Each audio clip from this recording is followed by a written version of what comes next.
Hi guys, so Keir Starmer delivered a speech following the rioting that took place in a number of English cities and described those engaging in the attacks on members of the public, the police and property as thugs and criminals.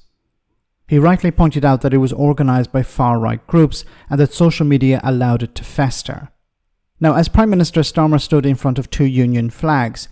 So in order to appear like a statesman, which he is the very opposite of, Nigel Farage has two such flags propped up behind him.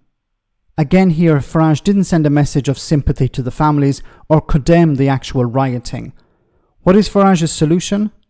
So the Prime Minister tonight, reacting to what has happened over the course of the last 48 hours, his conclusion, very simple, it's all the far right, as if they're causing all of the problems. No, the far right are a reaction to fear, to discomfort, to unease that is out there shared by tens of millions of people. Let me be clear.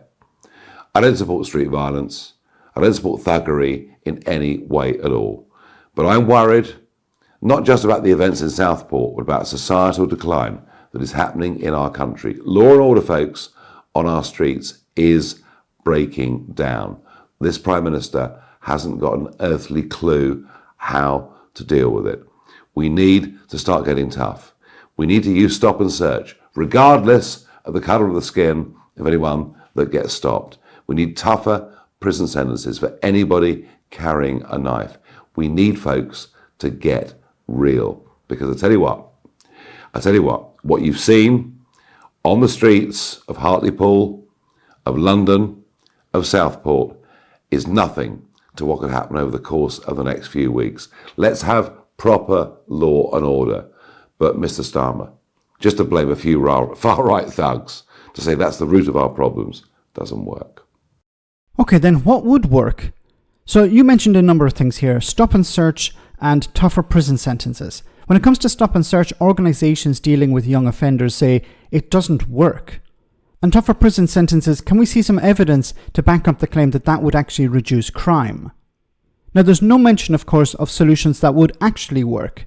Dealing with poverty, improving community policing. These would be proactive instead of reactive. And dealing with the narratives of the likes of Andrew Tate, which glorifies violence against women and girls, and the anti-immigration rhetoric we've heard many times from Nigel Farage himself, but even former Home Secretaries, which makes young men born to immigrant parents feel even more alienated. Providing a counter-narrative to the likes of Farage and Suella Braverman would stop giving fuel to racists and the far right, who are being told that their country's been overrun. Stop the boats, a slogan used by the former Prime Minister, was being shouted by some rioters in Southport this week. Look, there are a number of different ways to stop both attacks by young men with knives, but they require political effort and resources, which of course have been in short supply over the last 14 years. Nigel Farage isn't interested in solutions. He's interested in playing the statesman who speaks to the so-called silent majority. Sadly, the quick and easy answers play best with the public, and Farage knows this. Finally, he said more is coming, once again getting ready to play the I told you so card. Is there no depth that this guy will not steep to promote himself? This is a serious issue that needs a combination of community, police and local and national government working together. Underlying issues such as crime and xenophobia need to be dealt with in an adult way. But at the same time, the lies and misinformation being put out by bad actors, be them elected representatives, political commentators or influencers, needs to be tackled immediately. Farage is right about one thing. The rioting is a symptom of a bigger problem. Just he isn't interested in the solution to it. Let me know in the comment section, guys, what you think. As always, your comments are greatly appreciated. Thanks a lot.